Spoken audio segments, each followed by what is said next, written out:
Christmas is a time for tradition, for memories, and a time for all to rejoice. So I guess it does have a few things in common with March Madness. But what Christmas doesn't have is a 68-team tournament full of surprise, heartbreak, and glory.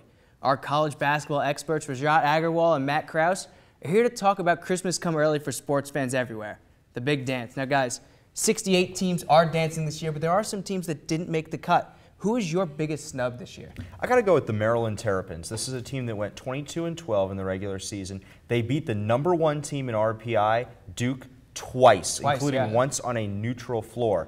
And in comparison, you look at the Villanova Wildcats, another power conference team that had 13 losses. They got a 9 seed. What's wrong with Maryland? Maryland only had one non-conference loss, and it was to Kentucky. Granted, Kentucky had a really big down year this year. But still, they had a very solid season in the ACC. They had the one weird sort of road loss at Boston College. But again, that's on the road. They have a dominant player, big man, Alex Len. I just think the Maryland Terrapins should have gotten in. I like what they did, but they were just too inconsistent down the road.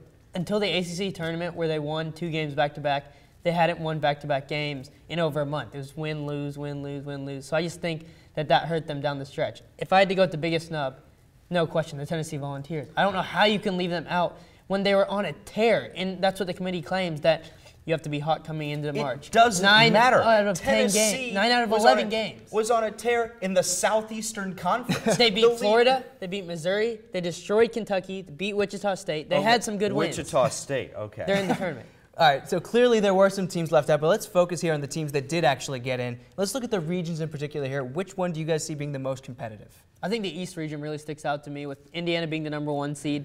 They were #1 for a good portion of this season.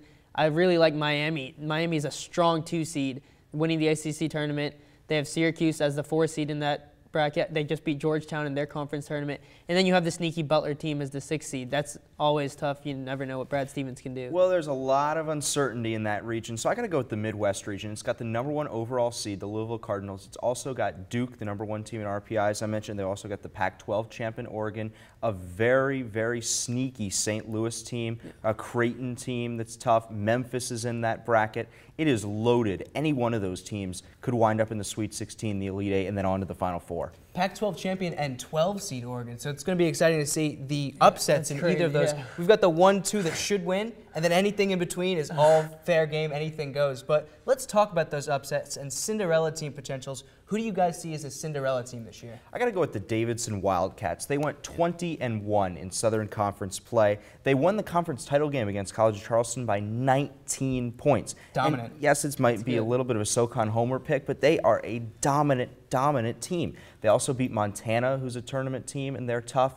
They've got 2 good scorers, Jake Cohen, 14.8 points per game, Damon Brooks, 13.8 points per game. And they play Marquette in the first round. Marquette's a little bit vulnerable. That'll be tough. And then right above them, you see Butler and Bucknell. I could see Bucknell beating Butler, and if Davidson gets past Bucknell, they're on to the Sweet 16, and it's another run for the Wildcats. Yeah, Davidson's definitely going to be a sneaky team, but I like Ole Miss. They are a 12 seed, so that might not be considered as much of a Cinderella as Davidson, but Ole Miss is dangerous.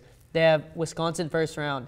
That's going to be their toughest matchup, I think. If they can beat Wisconsin, I see them going all the way to the Final 4.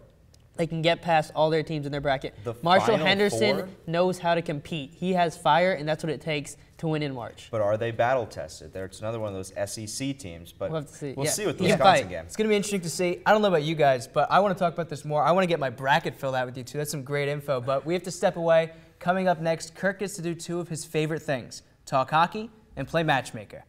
You won't want to miss this.